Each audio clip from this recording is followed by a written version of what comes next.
Kuchokera ku nthambi ya polisi kunoku ku Malawi, iyayi zikuonekatu kumeneko kwabwera makosana akuluakulu amene akufuna ataonetsetsa zinthu zikusintha makamaka pakagwiridwe ka ntchito ka apolisi athu kuno ku Malawi.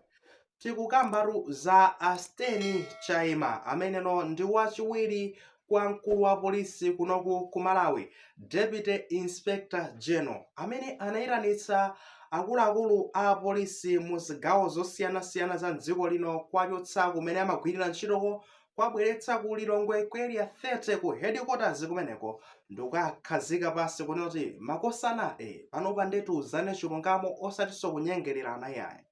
Gwirani ntchito mmene mukuyenera muzigwirira, gwirani ntchito mwa profession. Pali makosana ena amene mukugwira ntchito ku nthambi ya traffic police ija imayang'anira zapansewu, kumayimitsa pamene pansewu simukugwira ntchito yanu bwino. Zimene timadziwa komano tikuwuzira mtonde kunena kuti tikangokumbwandirani kuona kuti mukuphwanya malamulo, mukumakhala pasi iwe driver wa sienta tanyema tukanganyase bwana kuti apa iwe ndikatembenuka ukunyemere mbali ya ukukuku kuti inu tikangopezeka zono takugwirani mukudziwa kale mmakhala mukuphwanya malamulo. Tikakugwirani palibe zonyengerera kukumangani kuthana nanu lamulo ndiye likapezeka zono lukatani lukagwira ntchito pa inuyo kumakamba zoti ndiye mukutanthauza zonena kuti apolisi akhala kumanga apolisi. Inde zimene akunena ndi zimenezo zakuti akhala kumamanga kuti no amene wawa akuphwanya malamulo, palibe amene ali pamwamba pa lamulo. Zimakhala bwino kunena kuti uthenga waperekedwa kale, chifukwa tikamakamba chonchi magaya ngati pali nthambiso imene ili yoola mu dziko muno zilipo zingapo.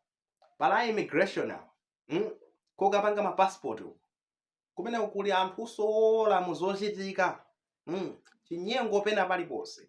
Passport yako kuti uyipange itheke ndi kuti walipira zindrama zambirimbiri, ukatero kwesane nawonso kuti akupase passport. Anthu owola muzochitika kumene ku immigration, ma immigration officers sikokha soya ndiye kulino traffic police amene amene amayang'anirano za traffic pansewu paja amayima basi temagroves tawo kumakweza mati tiyeni dusirani side yo iwe ima pomwepo tiye bwera kuno tiye paka apa tapanga cheki ije driving license yako ili kuti ndi bwana ndicha wanyamula anthu phwanga tikumanga riweyo ndi sienta yako itilanda imene iyi nde basi tapanga zonena kuti ngotipasa zani tapereka kanganyase tapanga tu waziko zote fanzi ja kumapereka za chinyengo akuti mpaka ana kumazitchulira mayina ati GR wadula GR basi akoze kudusa jani zinyengo zokhazo kendi zimayambira adi kwa akuluakuluwo. Ndipo apapatu Deputy Inspector General Steny Chaima waitha kunyamula makamaka akuluakulu enieniwo, chifukwa zimayambira kumeneko kumatsika pasi kutsika pasi ukafika kwa junior officer pajapajani pansewu chinyengo chokhachokha. Ndiye kumanena kunena kuti kodi iwowa a Steny Banda akufuna atamike, iwowa ndi akufuna aoneke ngati abwinowo.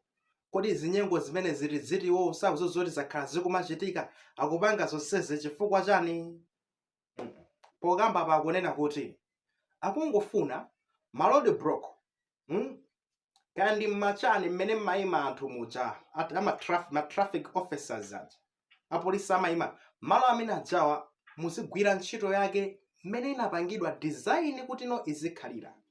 Malo amene aja sizoti ndi malo amene no apolisi azikakama no madriver ya fa kumene kuchokoma khangati kukamaso yowonda kale kumuona mwene munthu amene akufusidwayo ndiye kuti no galimotoyo ikwabwana akasiye ndrama chani mafuta azovutikira zomwe zimene zikuvutira zinthu azilimbanaso ndiye kuti ndi chani iyayi.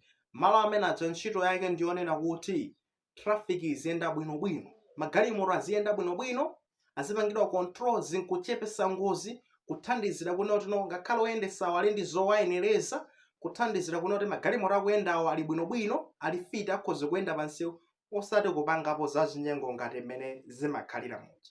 Pokambapo akunena chonchotu a Steny Chaima kuonesa zoti zinthu zikuchitika pa mbalambanda, transparency and accountability, professionalism. Apolisi akugwira ntchito yawo mmene anatrainitsidwa kuti azigwirira ntchito, salary yawo amalandira kuboma osati azika maso anthu pamene pajapa ndikumasokonezapo za chinyengo. Ndakufuna kuchotsa zimene zikungowapatsiratu warning kunena kuti mmadziwa kale mukuphwanya lamulo, koma ifeyo tikangokupezani tageti yathu ndiyochepesa zimenezozo. Ndeti tikhoza kuona kuti asteni wako ziwa kale zakhala zikuchitika, koma kufuna zonena kuti mulamuliro pazikhala kusintha. Munthu ukabwera pamalo pazioneka zoti kodi ino ine ndinabweretsapo kusintha kwanji. Kusintha kwawo akuti akhala kuthana ndi kantchedwe kamene ka chinyengo.